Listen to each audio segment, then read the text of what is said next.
So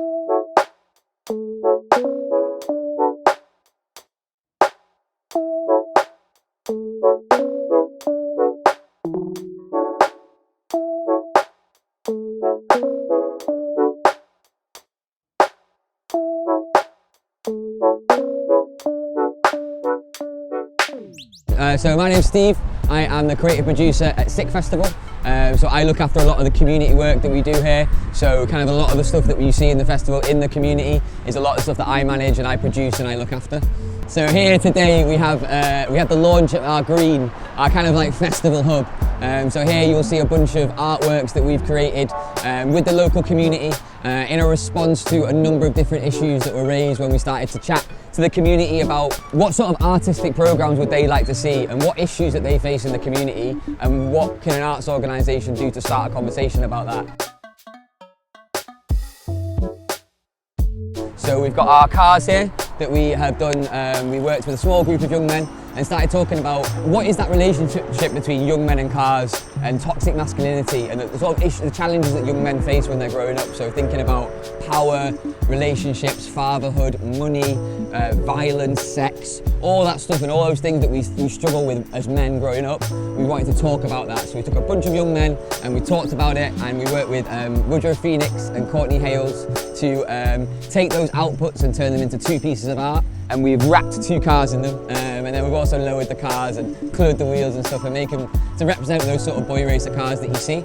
My name's Courtney Hayles and I'm the artistic lead on the SICK Cars project.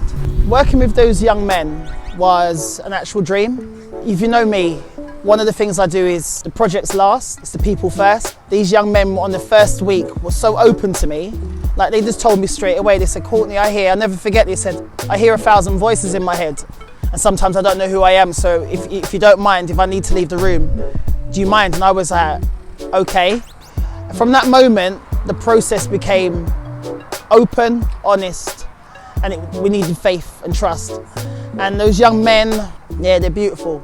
They're beautiful guys, man. They're beautiful guys, honest men. They made me look at myself. Hi, I'm Woodrow. I'm the artist. I designed these two cars that you see here. As you can see from the car behind me, lots and lots of logos feature on it. The logos, of course, are not the real logos. They're kind of slightly messed up.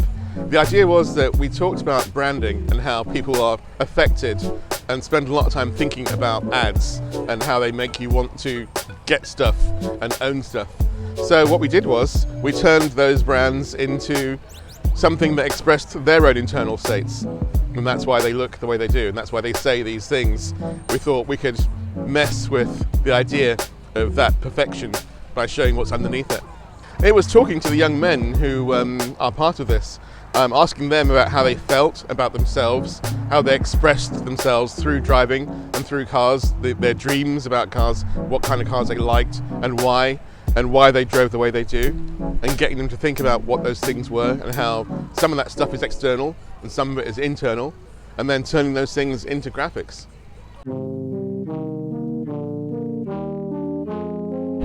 Hi, my name's Callum Nuttall. I'm part of the SICK Festival. How I got involved with SICK Cars, a place where I visit called Number 93, the Wellbeing Centre. I seen the leaflet on the side and it said we need volunteers. So I phoned the guy and said I want to be a part of it. We worked very hard and for the finishing product, you know, it's not bad. I like it. Looks brilliant. So when I'm thinking about the role that adverts play in men's mental health, I think there is a constant pressure to have more, to be more, and that pressure isn't for every man. And I think with all the brands and adverts, I think they pigeonhole man to look in a certain aesthetic. Advertising affects everyone's mental health, I mean men and women, because it encourages you to think about what you need all the time. You never have enough, you always need more stuff, you always need new stuff, so it's constantly making you feel insecure about everything.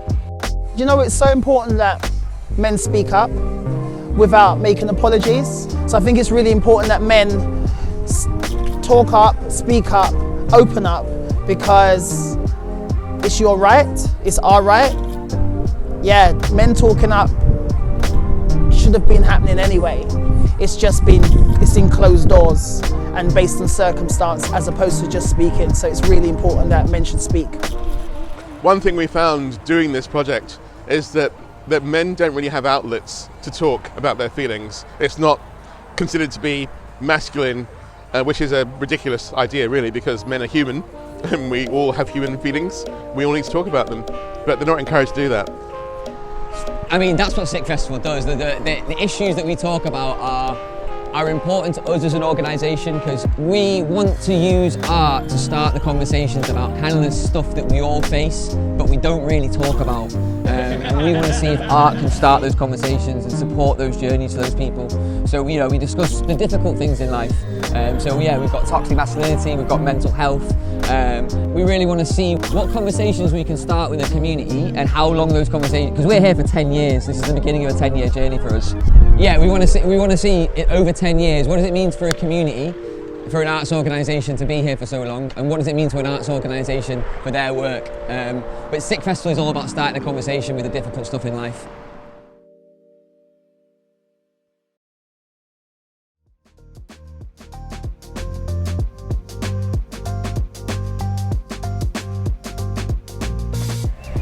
I gained confidence, friendships. It was good, really positive experience. I liked it a lot. Yeah, I'm buzzing. Yeah, it's been a journey, but you know, it's nice.